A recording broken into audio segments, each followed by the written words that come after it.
আসসালামু আলাইকুম। যে যেখান থেকে এই ভিডিও দেখছেন আপনাদের সবাইকে জানাচ্ছি অনেক প্রীতি এবং শুভেচ্ছা।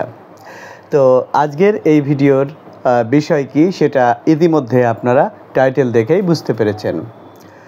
তো অনেক ভদ্রলোকেরা, অনেক ভদ্র মহোদয় আমাদের এই পরামর্শ টিভি চ্যানেলের ভিডিওগুলো দেখে থাকেন। আবার অনেকে অনেক সুন্দরভাবে সুসংগঠিতভাবে খুব ভালোভাবে আপনার অন্তরের অন্তঃস্থল থেকে কমেন্ট করে থাকেন।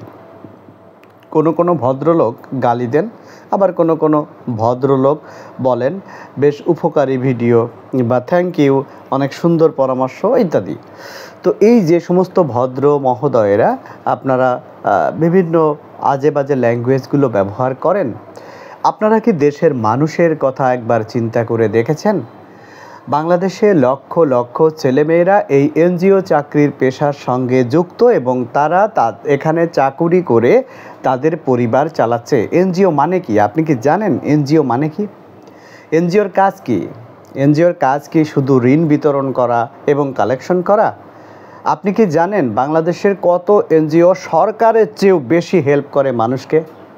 আপনি কি জানেন বাংলাদেশের কতগুলো এনজিও আছে যে এনজিওগুলো একজন নিরক্ষর মানুষকে অক্ষর জ্ঞান দান করেছে এবং তারা তাকে লেখাপড়া শিখিয়ে শিক্ষিত করেছে এবং তার সন্তানদের আর্থিকভাবে সাপোর্ট করেছে, মানসিকভাবে সাপোর্ট করেছে।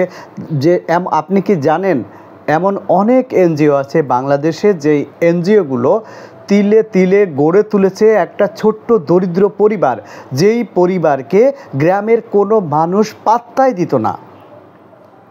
আপনারা তো ফিরোজার গল্প পড়েছেন, তাই না? ফিরোজার স্বামী কেমন ছিল? সেই ফিরোজা তো কোনো না কোনো একটা সংস্থা থেকে ঋণ গ্রহণ করেছিল। ঋণ গ্রহণ করে তার ওই যে কাজ না করা স্বামীকে খাইয়েছে, তার শ্বশুর বাড়ির লোককে সন্তুষ্ট রেখেছে, তার সন্তানদেরকে মানুষ করেছে, সে ব্যবসা করে একজন বড় ব্যবসায়ী হয়েছে। আপনারা শুধু খারাপটাই দেখেন, ভালোটা দেখেন না। বাংলাদেশে অনেক এনজিও আছে যারা শুধু এই মাইক্রো ফাইন্যান্স নিয়েই কাজ করে তা নয়, অনেক বিষয় নিয়ে কাজ করে। আপনি দেখেন আজকে বাংলাদেশে বড় ধরনের একটা বিপর্যয় ঘটুক, সেই বিপর্যয়ে সবচেয়ে আগে কন্ট্রিবিউট করে কোনো না কোনো এনজিও। আমি বিশেষ কোনো এনজিওর নাম বলছি না। বাংলাদেশের যতগুলো এনজিও আছে প্রত্যেকটা এনজিওই ভালো কাজ করার উদ্দেশ্যেই কিন্তু করে থাকে। এখন সেই এনজিওগুলো ফান্ড পাবে কোথায়? তাদের চলতে হবে। এই মাইক্রো ফাইন্যান্স তাদের মূল ফান্ড রাইজিং একটি প্রোগ্রাম। আজ আপনার কাছে খারাপ লাগতেছে, কিন্তু আপনি কি জানেন গ্রামের মানুষদের কাছে এই যে এনজিও কর্মীরা স্যার, আপা, এই যখন আপা বলে না, তখন মনে হয় যে সে তার খুব আপনজন। যখন স্যার বলে তখন মনে হয় জানেন নিজের ভাইও তার পাশে দাঁড়ায় না। নিজের ভাইয়ের কাছে অর্থ আছে, টাকা আছে, কিন্তু চাইলে দিবে না। বাট এনজিওর অমুক ভাই জাস্ট একটা ফোন, ভাই আমার কাছে তো 20,000 টাকা আছে, আমার পক্ষে একবারে এতগুলো টাকা খরচ করে এই 60-70 হাজার টাকা খরচ করে নতুন ভ্যান কেনা আমার পক্ষে সম্ভব না।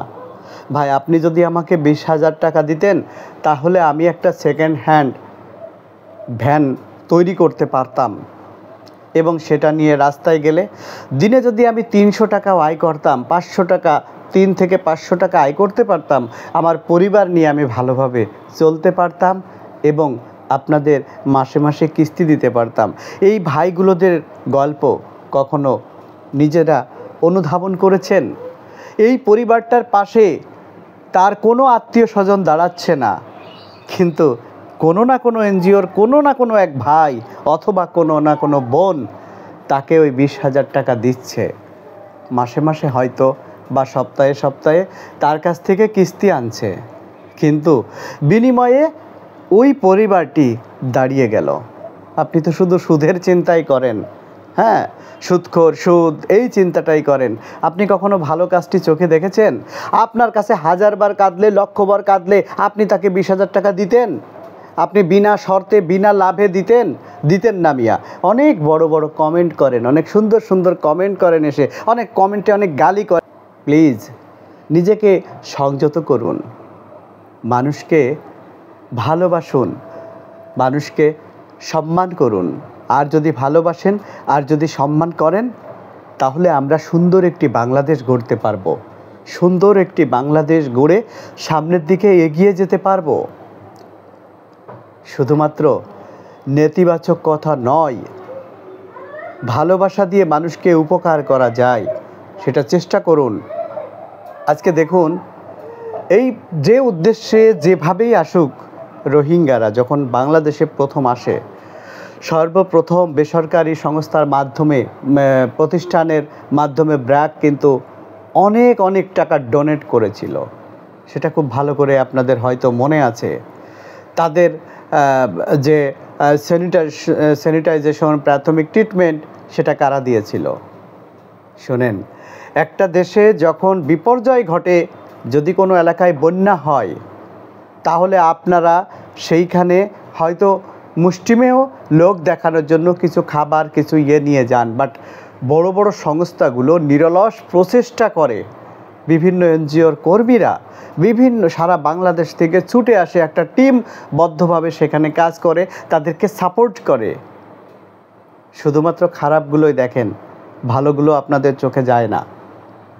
এক একজন এনজিও কর্মী কত পরিশ্রম করে, তাদের মানসিক যে স্ট্রেস যায়, যে পরিশ্রম হয়, এটা যদি বুঝতেন তাহলে আর এমন কমেন্ট করতেন না। হ্যাঁ, আসুন, ভালো মন্দ মিলিয়েই তো আমরা মানুষ। এর ভিতরে অনেক প্রতিষ্ঠান আছে যারা প্রতারণার আশ্রয় নিয়ে মানুষকে ঠকিয়েছে, অনেকভাবে অনেক রকম জুলুম করেছে। কিন্তু আপনি ওই দুটো একটা বাজে প্রতিষ্ঠান দিয়ে আপনি ভালো ভালো প্রতিষ্ঠান নামে তো বদনাম করতে পারেন না। বাংলাদেশের সবগুলো এনজিওই কিন্তু মাইক্রো ফাইন্যান্স নিয়ে কাজ করে না। মাইক্রো ফাইন্যান্স তাদের একটা পার্ট। অনেকে স্বাস্থ্য নিয়ে কাজ করে, অনেকে শিক্ষা নিয়ে কাজ করে, অনেকে নারী ক্ষমতা নিয়ে কাজ করে। দেখুন, এই নারী ক্ষমতার কথা যদি বলি, তো আমাদের দেশে অর্ধেক পুরুষ অর্ধেক নারী। এখন শুধু পুরুষরা ইনকাম করবে, নারীরা ঘরে বসে থাকবে। এটা কিন্তু বাংলাদেশের বিভিন্ন প্রতিষ্ঠান বা এনজিও এটা লাইক করে না। হ্যাঁ, সে শালীনতার সাথে, ভদ্রতার সাথে কাজ করুক, ইনকাম করুক, পরিজন নিয়ে সুখে থাকুক। আপনার পরিবারে আপনি একা ইনকাম করেন, বাকি 5 জন বসে খায়, কতদিন চলবে? আপনি যখন অসুস্থ হয়ে যাবেন, তখন তো আপনাকে ধর্ণা দিতে হবে অন্যের কাছে। কিন্তু আপনার পরিবারে যদি দুজন, অর্থাৎ আপনি এবং আপনার স্ত্রী দুজনই কম বেশি ইনকাম করেন, স্ত্রীকে ইনকাম করতে গেলে বাইরেই যেতে হবে এমন কোনো কথা আছে? বাংলাদেশে এমন লক্ষ লক্ষ মা বোনেরা আছে, ফ্রিল্যান্সার, যারা ফ্রিল্যান্সিং কাজ করে ঘরে বসে। তাদেরকে কেউ কখনো টেলিভিশনে দেখে না, মিডিয়াতে দেখে না। তারা কি ইনকাম করছে না? এমন অনেক মা বোন আছে যারা বিভিন্ন এনজিও প্রতিষ্ঠান থেকে টাকা নিয়ে একটা সেলাই মেশিন কিনেছে, অল্প কিছু পরিমাণে কাপড়, হয়তো 15,000 বা 20,000 টাকা নিয়েছে, একটা সেলাই মেশিন কিনেছে, অল্প কিছু সায়া ব্লাউজের পিস কিনেছে এবং তার বাড়িতে বসে সে ইনকাম করতেছে। খারাপ কাজ করতেছে? আসুন, আমরা সব কিছুকে ভালো দৃষ্টিতে বিচার বিশ্লেষণ করার চেষ্টা করি। ভালো থাকবেন, সুস্থ থাকবেন। আল্লাহ হাফেজ।